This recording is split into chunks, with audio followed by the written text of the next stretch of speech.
Hola mis queridos y mis queridas, ¿cómo están? Que Dios les bendiga. Les saluda con mucho gusto su amigo y su hermano, el pastor José Amaya, y mi compañera en esta ocasión, Angélica Caballero. y nos sentimos muy contentos de que nos estén acompañando en un nuevo comienzo, ¿sabes? Es un privilegio muy precioso recordar que en las manos de Cristo Jesús podemos tener la oportunidad de tener un nuevo comienzo, mi querida hermana. Sí, pastor, así es cierto. A través de la palabra de Dios tenemos la oportunidad de ser salvos por la palabra de Dios, porque Dios nos ha dejado su corazón en este maravilloso libro. Y es por eso que queremos invitarle a cada uno de ustedes a que nos acompañe aquí a través de este medio. Y los que están acá en Fort Worth Salim, lleguen acá a la iglesia. Estamos transmitiendo acá con el pastor Iván Marrero, que él está teniendo esta temática de un nuevo comienzo. Así que les invitamos a que lleguen con nosotros. Y también nos pueden seguir por dónde, hermana Angélica. Estamos por YouTube, el Último Mensaje TV y Radio, y también el Último Mensaje TV. También nos pueden ver por Facebook, el Último Mensaje, pastor. Así que sin lugar a dudas les esperamos a que estén todos con nosotros y acompáñenos. Estamos ya enlazándonos en vivo, totalmente en vivo, a un nuevo comienzo con el pastor. Para los que estén aquí cerca, tenemos la dirección, es 2020 Henfield, aquí en Fort Worth. Pastor, ¿algún número de teléfono que tenga para dar, para si necesitan alguna información? Bueno, puedes marcar el 276-224-9205, 276-224-9205, y con mucho gusto compartiremos más información contigo. Así es que si necesitan más información, solo llamen a ese número y se les puede dar más información de cómo llegar a la iglesia o cómo obtener tal vez algunas copias del pastor. Así es, así que una vez más les extendemos una cordial invitación y quédese con el Último Mensaje TV y acompáñenos. Tenemos hoy la oportunidad de un nuevo comienzo. Que Dios me les bendiga. Hermano Byron, pasamos adentro.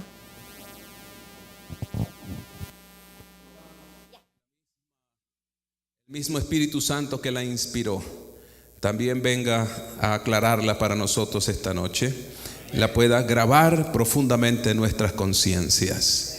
Transfórmanos, Señor, transfórmanos por tu poder. En el nombre de Jesús lo pedimos. Amén y amén. Bien, hermanos, la salvación, que es el tema que hemos estado tratando aquí, no es algo que ocurre fuera de nosotros. La salvación no es un asunto teológico, no es un asunto religioso. No es algo que tiene que ver con una comprensión meramente intelectual. Salvación realmente es transformación. La salvación ocurre dentro de nosotros, porque dentro de nosotros está el problema.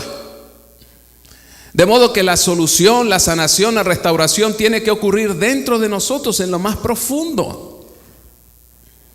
Así que este proceso que hemos estado siguiendo acá tiene como propósito eso, que nosotros entendamos realmente dónde nos encontramos y podamos entender entonces qué es lo que Dios desea hacer en nuestras vidas.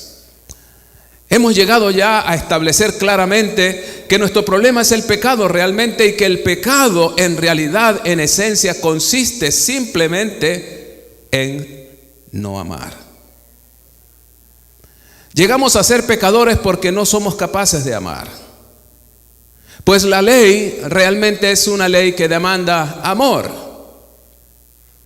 En el capítulo 1, nada más empezando el camino a Cristo, en el capítulo 1, el tercer párrafo, Elena White dice que cuando transgredimos la ley de Dios, la ley de amor, así la llama ella, la ley de amor. Porque realmente todo lo que exige la ley es amor. Ahora, en nuestra mente finita no alcanzamos a relacionar la ley con el amor.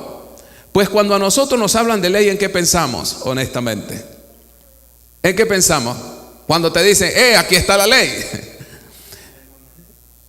Pensamos en normas, ¿no es cierto? Pensamos en obligaciones, pensamos en castigo. Pensamos en cualquier cosa menos en amor. Es por eso que nos cuesta tanto internalizar la idea, captar la idea de que la ley de Dios tiene que ver esencialmente con amor. El principio sobre el cual se funda todo el universo es el amor. Así lo dice el Camino a Cristo en el capítulo 1, Amor Supremo. Es un libro maravilloso que deberíamos todos leer muchas veces en la vida. Y allí ella dice que justamente la ley del amor es la que rige todo el universo. Y los 10 mandamientos no están fuera de eso. Nosotros fuimos creados por un Dios que es amor. Y al nosotros reflejar su imagen, deberíamos reflejarla amando. No hay otra forma. Es por eso que Dios nos hizo en familia.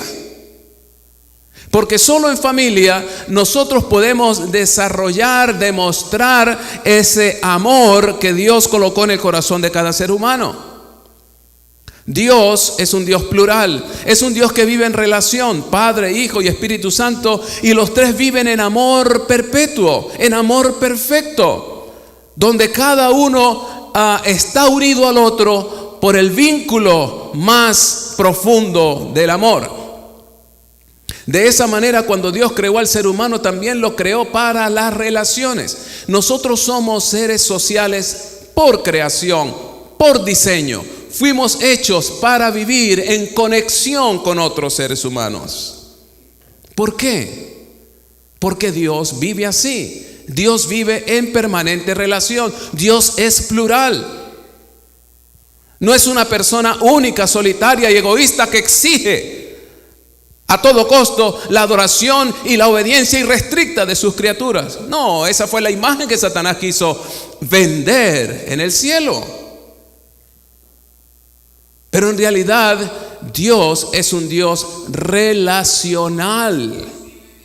Es un Dios que vive en constante relación de amor. Allí en la deidad, las 3 personas de la deidad viven en ese permanente amor mutuo. Y cuando creó al ser humano, lo creó para que viviera en la misma dimensión de amor. Por eso dijo, no es bueno que el hombre esté solo. Le haré una ayuda idónea, porque solamente cuando vivimos en relación con otras personas podemos entonces vivir y desarrollar ese principio hermoso del amor. Cuando el amor se dañó, cuando el amor se acabó, entonces entramos en pecado. Cuando Lucifer en el cielo dejó de amar a su creador, cuando Lucifer en el cielo dejó de amar a Cristo, se generó en su alma, en su ser interior, un fenómeno, una monstruosidad indescriptible que se llama pecado, pues ya no podía amar a Cristo, pero deseaba más bien su lugar. Deseaba su posición, deseaba la gloria del Hijo, quería estar en el lugar de Él. Entonces las sombras más densas vinieron sobre el alma de aquella hermosa criatura perfecta como era Luzbel, Lucifer, un ser de luz. Pero en cuanto el odio y el egoísmo suplantaron al amor con el que había sido creado, se convirtió en un ser oscuro. Luego entonces esa misma monstruosidad, esa misma deformidad de su corazón la trasladó a la tierra, y entonces hizo que en el corazón de la mujer y del primer hombre también las dudas con relación a el Padre Celestial, con relación a Dios, nacieran de alguna forma en su corazón. Fue la desconfianza de Dios lo que inició a la primera pareja en el camino de la degradación. Pues la sugerencia de Lucifer fue: no, ustedes no van a morir, pero sabe Dios que el día que coman de este fruto serán como Él, se le abrirán sus ojos y estarán en un nivel superior. En cuanto Lucifer pudo sugerir esta falsa idea en la mente de ellos, entonces el amor se apagó en sus corazones, desconfiaron de su creador y echaron mano de aquella fruta prohibida. Así, de una manera inexplicable, esta misma condición ha pasado a todos los seres humanos. La carencia de amor, la imposibilidad, la incapacidad para amar como ama Dios es lo que nos ha hundido en la miseria del pecado, la miseria y finalmente la muerte. ¿Cómo puede una criatura natural, cómo puede una persona carnal realmente ser elevada a la condición de hijos e hijas de Dios? ¿Cómo puede ser redimido el hombre de su condición caída?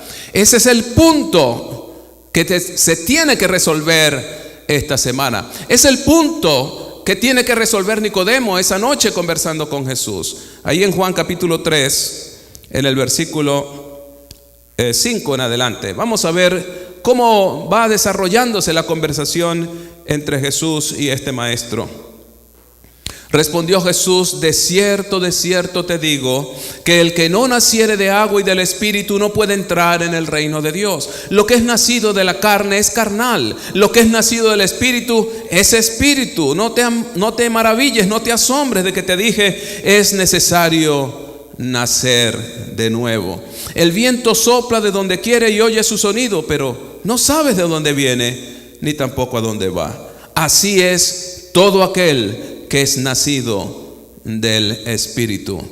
Parece que Nicodemo empieza a comprender, empieza a entender que el asunto tiene que ver con una dimensión que no es la de el ser humano, no es la de la carne, no es la del razonamiento humano. Hay algo que está más allá de su propia comprensión. Y entonces hace la pregunta fundamental en el versículo 9. Respondió Nicodemo y le dijo: ¿cómo puede hacerse esto? Si usted enseña cualquier cosa que usted enseñe, si solamente enfatiza el qué, o el cuándo, o el quién, o el cuánto, estará incompleto su trabajo. Pues se necesita saber cómo. ¿No es cierto? ¿Cómo? ¿Cómo se hace? ¿Cómo se logra? Hermanos, ¿cómo podríamos nosotros enseñar el mensaje de salvación a la gente si no le decimos cómo? No basta con decirles quién. Cristo murió en la cruz del Calvario, Jesús viene por segunda vez por ti, pero tenemos que decirle cómo. ¿Cómo puede ser el hombre realmente transformado? Pues la salvación se trata de esto. La salvación no se trata simplemente de calles de oro, mar de cristal, mansiones de perlas. Pues Jesús no viene a salvar la infraestructura solamente, Jesús viene a salvar realmente al ser humano. Se proveyó la salvación para la descendencia de Abraham, para los hijos de Abraham, para seres humanos. No se hizo plan de salvación para los ángeles, dice el apóstol Pablo en el capítulo 2 de Hebreos. Se hizo una provisión para el ser humano, de modo que la redención tiene que ver con esta experiencia del nuevo nacimiento. Ahora, la pregunta fundamental es: ¿cómo se puede lograr? La respuesta de Jesús en el verso 10 comienza diciendo: ¿eres tú maestro de Israel y no sabes esto?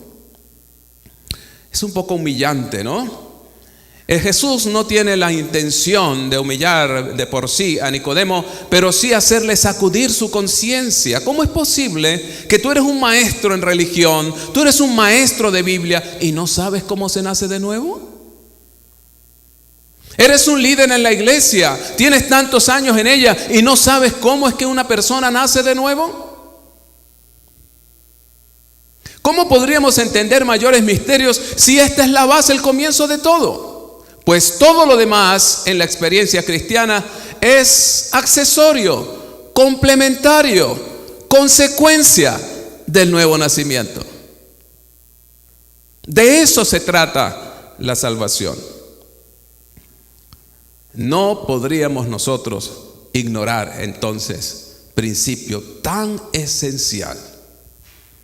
Usted puede ignorar o ser poco experto en cualquier otra cosa, pero ¿cómo se nace de nuevo? No lo puede ignorar. Pues en eso va realmente nuestra salvación. Versículo 11 continúa Jesús diciendo: de cierto te digo que lo que sabemos hablamos Lo que hemos visto testificamos, pero no reciben nuestro testimonio. Si les he dicho cosas terrenales y no creen, ¿cómo creerán entonces si les digo las celestiales? Nadie subió al cielo, sino el que descendió del cielo, el Hijo del Hombre que está en el cielo. Y como Moisés levantó la serpiente en el desierto, así también es necesario que el Hijo del Hombre sea levantado, para que todo aquel que en él cree no se pierda, mas tenga vida eterna. No se pierda, mas nazca de nuevo. No se pierda, mas sea realmente una nueva criatura. No se pierda, pero realmente pueda superar el pecado. No se pierda, pero realmente llegue el amor de Dios a generarse en su corazón y hacerlo una nueva criatura. Así que Jesús aquí está respondiendo a la pregunta. Y lo primero que dice es: nadie subió al cielo sino el que descendió del cielo, el Hijo del Hombre que está en el cielo. Jesús quiere ayudar a Nicodemo y a nosotros a enfocarnos en la persona de Jesucristo como el único camino para nuestra restauración. El Hijo del Hombre. Nadie puede ascender sino el que descendió, pues el Hijo del Hombre descendió para que nosotros ascendamos al cielo. El Hijo del Hombre que está en el cielo, porque esa es su naturaleza, pertenece al cielo, ha venido aquí a la tierra para elevar a los seres humanos nacidos en pecado, para elevarnos al estatus de hijos e hijas de Dios. Ese es el secreto maravilloso de la salvación, que Cristo viene a redimirnos y a elevarnos de esta naturaleza caída. ¿Cómo lo va a hacer? El cómo está justamente en el versículo 14. Como Moisés levantó la serpiente en el desierto. La historia es bien conocida para este maestro de la ley, ¿no creen ustedes? Pues él había leído muchas veces ese relato que está en Números. Como Moisés levantó la serpiente en el desierto. ¿Cuál es la lección que Jesús le quiere dar a Nicodemo a partir de esa historia conocida para él? ¿Qué fue lo que pasó en el desierto? El pueblo de Dios entró en rebelión y en murmuración como solía hacerlo. Así que Dios decidió retirar su protección y fueron víctimas de las más ponzoñosas serpientes del desierto, terriblemente venenosas.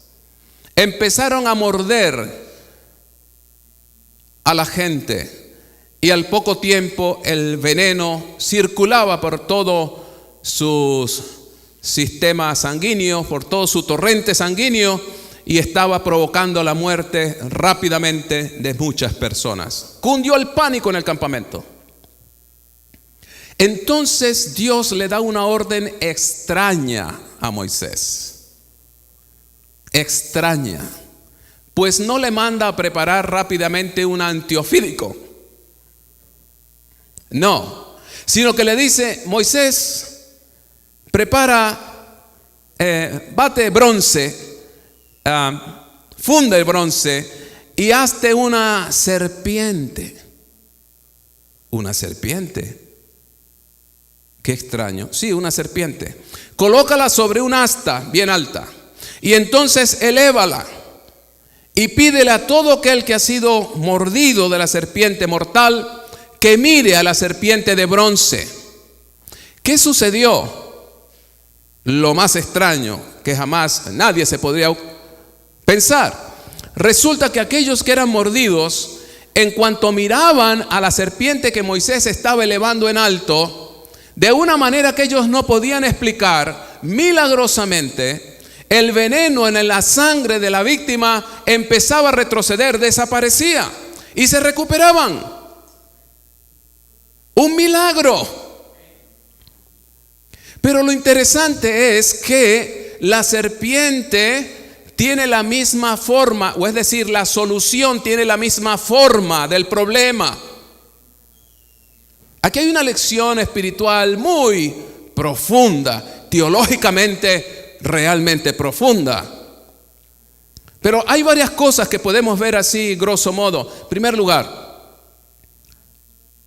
el problema ¿dónde está? Dentro de nosotros. ¿Dónde está el pecado? Dentro de nosotros.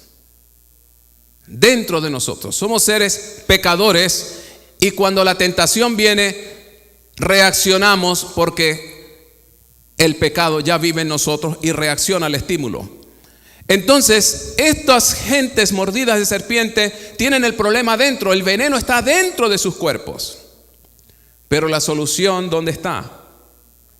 La solución está fuera de ellos. Ellos tienen que mirar, solamente mirar con fe a esa serpiente de bronce y el milagro ocurre.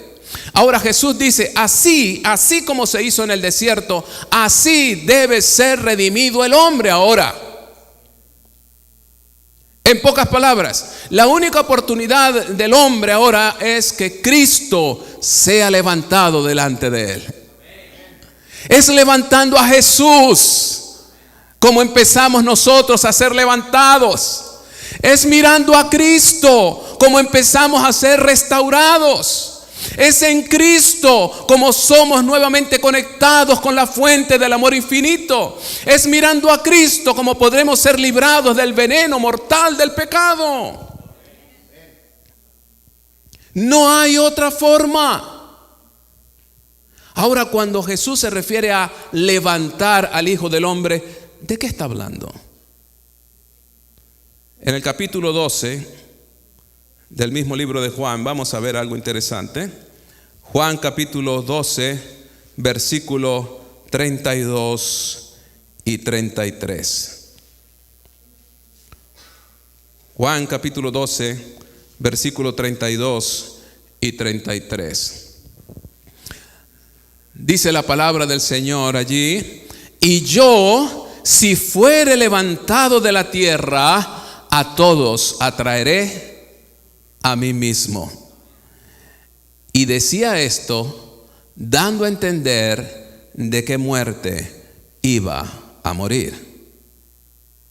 Entonces, conectando los dos pasajes, cuando Jesús dice que así como Moisés levantó la serpiente, el Hijo del Hombre debe ser levantado, ¿qué es lo que Jesús quiere decir con el Hijo del Hombre debe ser levantado?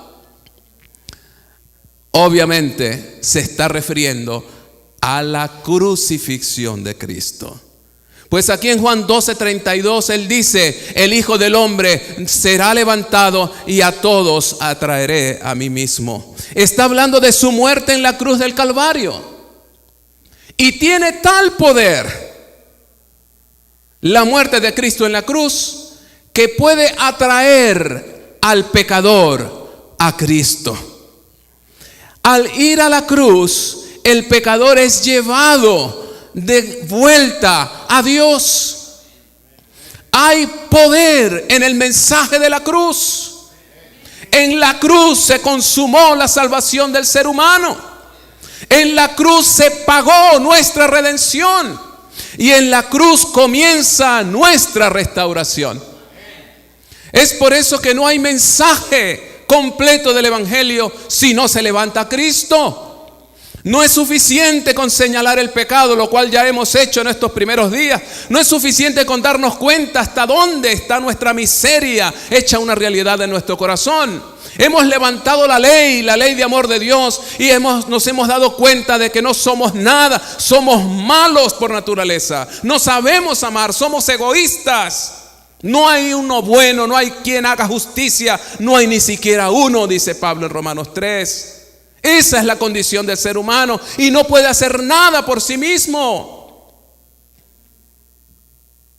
El profeta Jeremías, el profeta que más énfasis hizo en el problema del pecado, es Jeremías.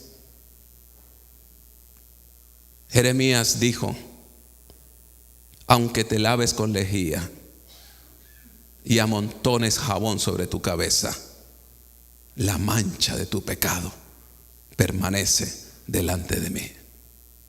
Esa es la realidad del ser humano. No hay obra alguna que tú puedas hacer.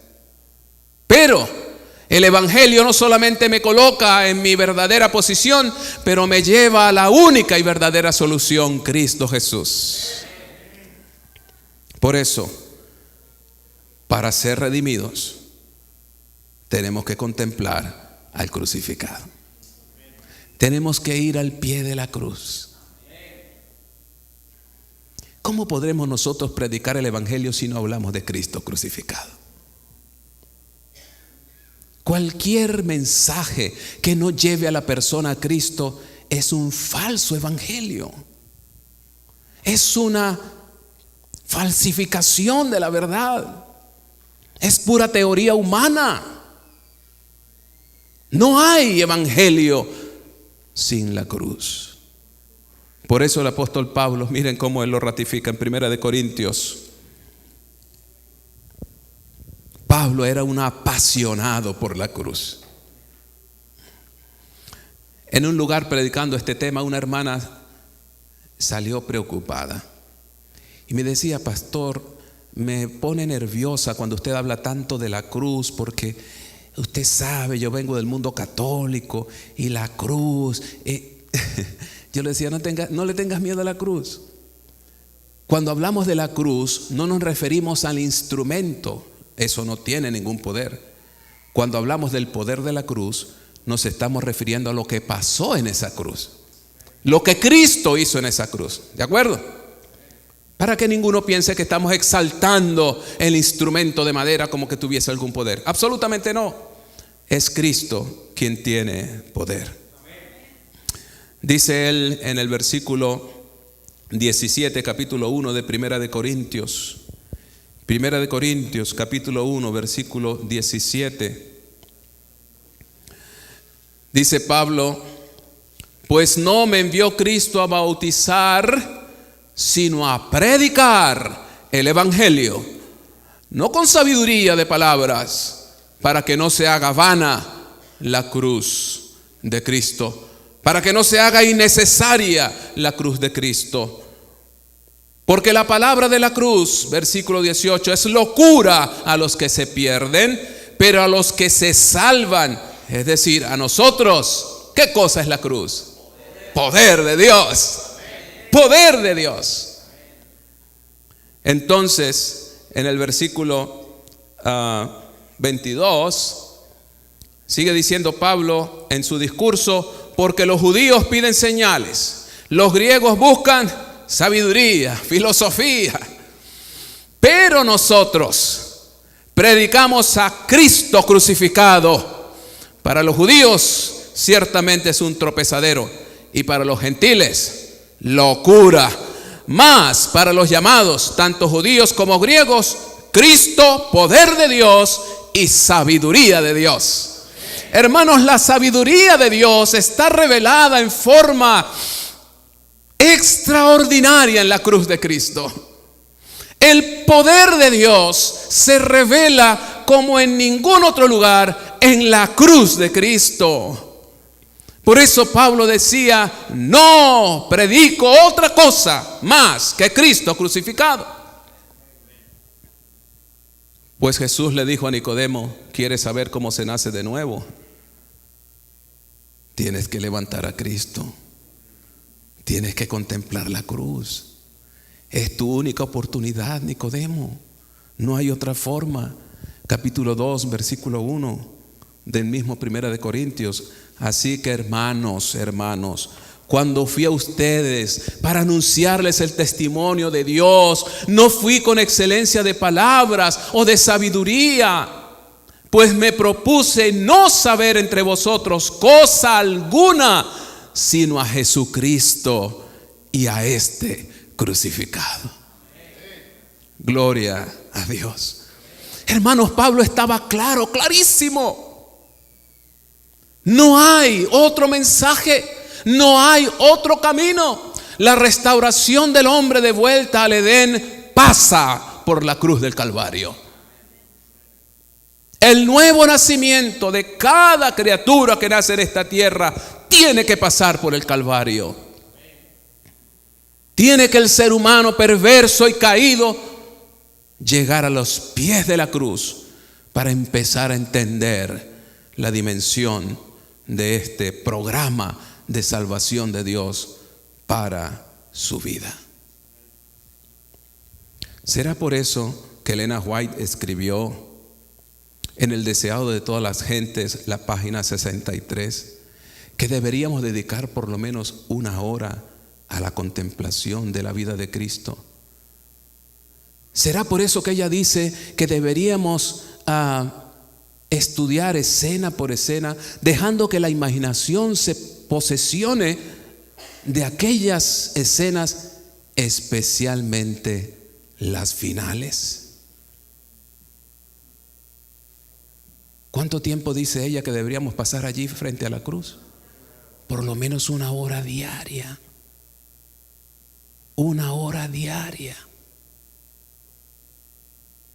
Afirma ella que si nosotros hemos de ser salvos al fin, deberíamos pasar más tiempo al pie de la cruz. Hay poder allí, hermanos, hay poder. Hay poder en contemplar al crucificado.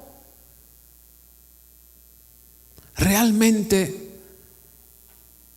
hay tanto que aprender en esa cruz. Y una de las cosas que la cruz me enseña es el poder del pecado. ¿Dónde podemos nosotros mirar de forma más cruda, dramática y cruel la realidad del pecado, sino en la cruz del Calvario? Podemos nosotros empezar a ver realmente la profundidad de esta tragedia. Pues el Cristo crucificado en la cruz es la más horrenda consecuencia del pecado. ¿Por qué murió Jesús? ¿Qué fue lo que realmente pasó en la cruz para que Jesucristo muriera? Cuando un condenado era llevado a la cruz, dice un escritor, creo que fue Séneca, que antes de llegar a la cruz ya el reo tenía 1000 razones para desear la muerte, pues en la flagelación previa su espalda había sido destrozada, había sido humillado, avergonzado, porque la muerte de cruz, hermanos, no es ni siquiera lo que nos hemos imaginado alguna vez. La vergüenza a la que era sometido el crucificado, era despojado de toda su vestidura. Jesús fue colgado sin ropa en la cruz. La razón por la que en los cuadros, los dibujos aparece con algo tapando sus partes es por causa del respeto que el pintor y todos le tenemos a la persona de Cristo. Pero Jesús estaba desnudo en esa cruz. Antes de llegar a la cruz fue flagelado. La flagelación era un castigo inhumano. Si el reo no estaba en buenas condiciones de salud, allí mismo en la flagelación perdía la vida. Sus pulmones podían explotar. Su columna vertebral, muchas veces de algunos, quedó al descubierto por el castigo tan severo sobre su espalda. Cuando iba llevando a la cruz, ya había perdido muchísima sangre, pero al llevarlo a la cruz, la persona era clavada en sus pies y manos, de modo que se le hacía muy difícil respirar, pues la gravedad hacía que su cuerpo se fuese deslizando, se iba deslizando, se iba deslizando. En esta posición, respirar se hace prácticamente imposible. Así que tenía que afincarse sobre sus pies. Imaginen el dolor, pues tiene los pies atravesados con un enorme clavo. Sin embargo, tiene que apoyarse sobre esos pies para tratar de levantar su pecho y así poder respirar. En esa agonía, un crucificado podía demorar días en morir, días. Nunca un crucificado moría el mismo día que lo crucificaban. Podía demorar 1 o hasta 2 semanas, depende de las condiciones físicas de él y de muchas cosas más. Es por eso que cuando los fariseos le pidieron a Pilato que acelerara la muerte de los condenados, ¿cuál fue el método que usaron para acelerar la muerte? Les quebraron las piernas. Pero nadie se muere porque le partan las piernas, ¿o sí? No, nadie se muere de una fractura de piernas, pero un crucificado sí. Porque estando en esa posición de crucificado con las piernas partidas, ya no puede levantar su cuerpo y muere por asfixia rápidamente. Cuando llegaron al Calvario, hicieron lo propio con los 2 ladrones a los lados de Jesús, les partieron las piernas y murieron, se sofocaron rápidamente y los bajaron de la cruz. Pero cuando fueron a Jesús, ya estaba muerto. ¿Cómo puede un crucificado morir tan rápido? ¿Cuántas horas estuvo Jesús en la cruz? Aproximadamente. Jesús tuvo que haber sido crucificado a las 9 de la mañana, aproximadamente. Pero antes de las 3 de la tarde o cerca de esa hora, cuando se hace el sacrificio de la tarde, ya Jesús había dejado de respirar. Quiere decir que solamente pasó 6 o un poco menos, 6 horas aproximadamente en la cruz. Ningún crucificado muere en 6 horas. ¿Qué fue lo que mató a Jesús? Ahora, cuando escuchamos de los labios de Cristo pronunciar: Padre mío, ¿por qué me has desamparado? Empiezo a entender. En el momento en que Jesús está en la cruz, recibe en un solo momento toda la carga del pecado de toda la humanidad. Los que fueron cometidos antes, durante y después, pues los pecados tuyos y míos también fueron cargados en el cuerpo de Cristo. Así que en ese momento Jesús se hizo pecado. Cristo se hizo pecado sin cometer pecado, pero fue hecho pecado. Segunda de Corintios capítulo 5, en el versículo 20, el apóstol Pablo hace esa declaración. Vamos a confirmarla. Segunda de Corintios capítulo 5, versículo 21, 5:21.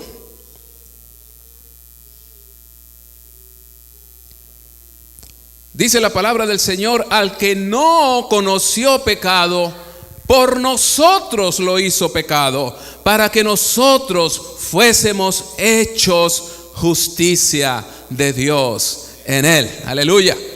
Al que no conoció pecado, a Cristo el santo y puro ser, Dios el Padre lo hizo pecado. Pues así como en el sistema ritual judío, aquel que cometía la falta llevaba al animal, ¿no es cierto?, allí delante del santuario, colocaba las manos sobre la cabeza de la víctima y le traspasaba su culpa. Un asunto que solamente ocurre en el sistema judicial judío. Le traspasaba la culpa al animal, de modo que ese animal en ese momento se convertía en pecado. Hay una palabra hebrea para pecado que es hatat. Hatat es la palabra básica para pecado en hebreo. ¿Y saben cómo se llama en hebreo a la víctima por el pecado? Hatat. ¿Cómo se llama el pecado? Hatat. ¿Cómo se llama la víctima por el pecado? Hatat. Pero para que la gente no se confundiera, el traductor tenía que colocar: por su pecado traerá una víctima por el pecado. Pero realmente dice: por el pecado debe traer un pecado, porque el animal, en ese momento en que se transfiere la culpa a él, se hace pecado, por eso debe morir. Entonces Cristo en la cruz del Calvario, siendo inocente, se hizo pecado. Es por eso que el Padre le tiene que dar la espalda, le tiene que retirar su compañía. Mire usted, el pecado hizo algo que nada ni nadie en el universo podría haber hecho jamás: separar a la deidad, separar al Padre del Hijo. ¿Cómo es eso? Si el Padre, el Hijo y el Espíritu Santo son uno. Jesús declaró más de una vez: yo y el Padre somos uno.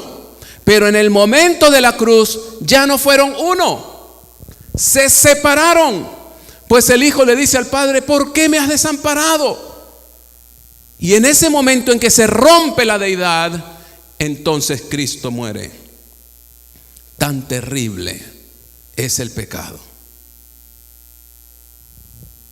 En la cruz del Calvario puedo entender, como en ninguna otra parte, cuánto poder tiene el pecado.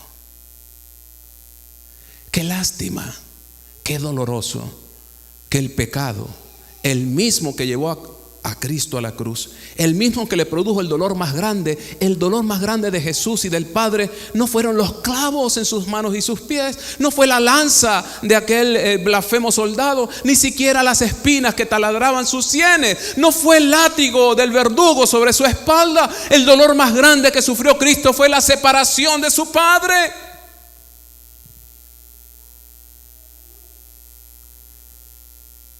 Y aunque el pecado ha causado tanto dolor a nosotros, seres caídos,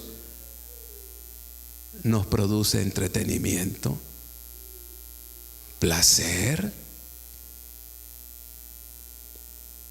Pues la gente no solamente peca, sino que también compra pecado, vende pecado, mira pecado, respira pecado.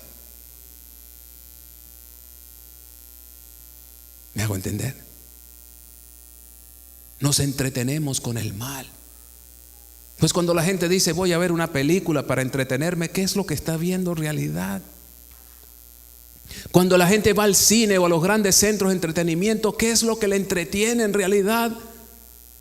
¿La fornicación, el adulterio, el crimen, la violencia? ¿Eso es lo que lo entretiene? El trabajo más enfático, más concentrado de Satanás consiste en impedir que seamos sensibles al pecado. Tratar de que nosotros no comprendamos lo doloroso que es el pecado. Pero cuando voy a la cruz y veo al Cristo sufriente, entiendo cuán terrible es el pecado. Pero la cruz no me enseña eso nada más. Pues donde abundó el pecado, sobreabundó la gracia. Y allí mismo, en esa cruz del Calvario, tengo al mismo tiempo la mayor demostración de amor que nunca ser humano alguno creado pudo contemplar. En Romanos capítulo 5, quiero invitarles a buscar ese pasaje tan maravilloso y tan hermoso de la palabra de Dios. Romanos, el capítulo 5. Miren lo que dice el versículo 6 hasta el 8. Romanos capítulo 5, versículos 6 al 8. Porque Cristo, cuando aún éramos débiles, a su tiempo murió por los impíos. Ciertamente apenas morirá alguno por un justo. Con todo, pudiera ser que alguno osara morir por el bueno. Pero Dios muestra su amor para con nosotros en que, siendo todavía pecadores, Cristo, ¿qué hizo? Murió por nosotros. Así que la palabra de Dios me afirma que Dios muestra su amor. Dios es amor porque esa es su naturaleza, pero Dios lo demostró de forma completa, tajante e incuestionable en la cruz del Calvario. Amén. Dice la palabra que Dios muestra su amor, hace evidente su amor al morir por nosotros en la cruz del Calvario. El apóstol Pablo insiste que nuestra seguridad, el ancla de nuestra salvación está en la cruz de Cristo. Es en la muerte de nuestro Señor Jesucristo, es ese sacrificio expiatorio en nuestro lugar lo que demuestra no solamente a nosotros, pero a todo el universo y aún a las inteligencias espirituales no caídas, que Dios realmente nos ama. Quiero recomendarles a ustedes la lectura de un capítulo del deseado de todas las gentes. Consumado es. Ese capítulo del deseado de todas las gentes es una joya imperdible. Allí la sierva de Dios se explaya en mostrarnos los resultados y las consecuencias de la cruz del Calvario.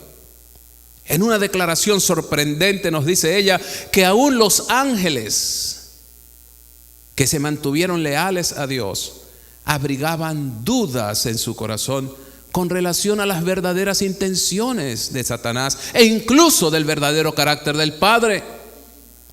Durante los 4000 años y tanto de desarrollo de la historia del pecado en la tierra, los ángeles leales a Dios abrigaban todavía alguna duda con relación a si realmente las acusaciones de Satanás contra el Padre tendrían alguna justificación.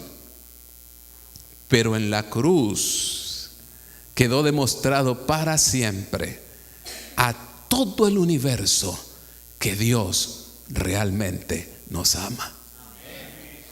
La cruz aseguró no solamente nuestra salvación, sino que aseguró la supervivencia de todo el universo. Pues entonces los ángeles leales comprendieron de una vez por todas que realmente Dios es amor.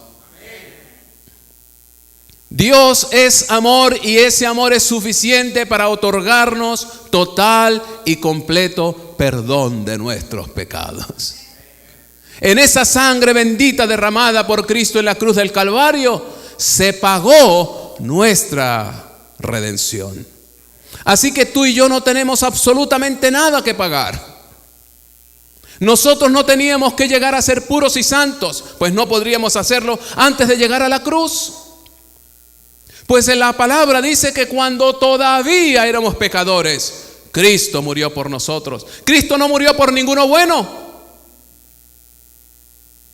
Cristo murió por los pecadores. Y así nos dio la oportunidad de un nuevo nacimiento.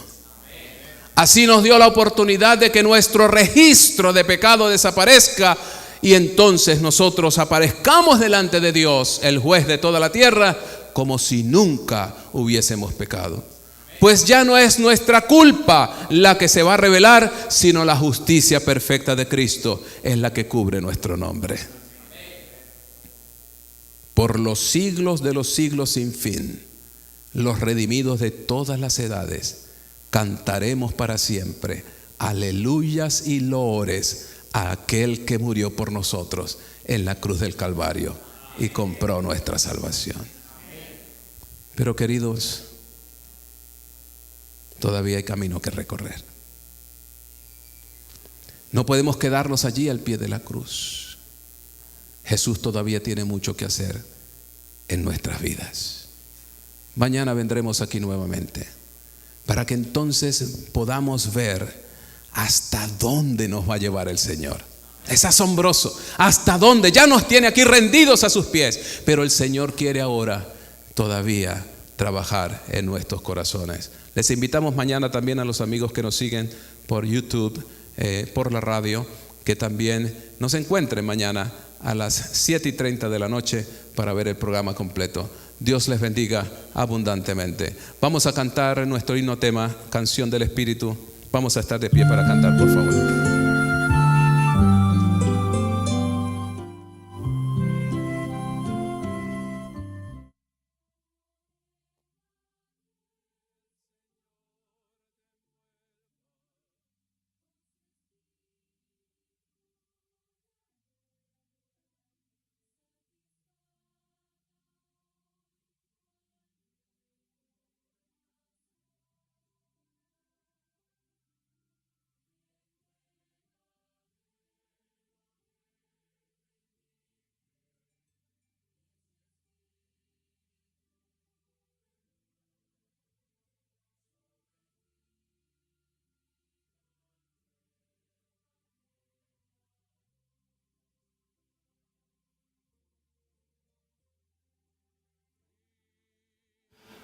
Bueno, hemos disfrutado de un programa muy hermoso, Angélica, un tema maravilloso, mis queridos y mis queridas.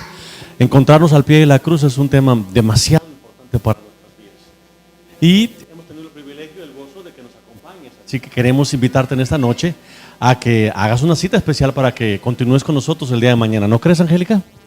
Sí, pastor, ha sido un tema maravilloso de qué es lo que pagamos en la cruz. Lo que hizo Cristo Jesús por nosotros ha sido una maravilla, porque nosotros no lo merecemos, pero el Padre así lo aceptó y Cristo así fue que quiso dar la vida por nosotros. De esta manera, mis queridos, entonces vale la pena quedarnos con el siguiente pensamiento. Al pie de la cruz tú y yo encontramos todo lo que nosotros no podemos hacer por nosotros mismos. Sin embargo, al pie de la cruz, el Padre ve la justicia de Cristo Jesús en nosotros. Así que en la cruz hay poder. Hay oportunidad para un nuevo comienzo hoy, hay oportunidad para un nuevo comienzo mañana, porque en la cruz hay poder, mi hermana Angélica. Amén. Sí, pastor, así es. Cristo Jesús dio todo por nosotros y lo único que nosotros podemos dar es la obediencia, obedecerlo, obedecer su palabra, porque eso es lo único que Él nos pide.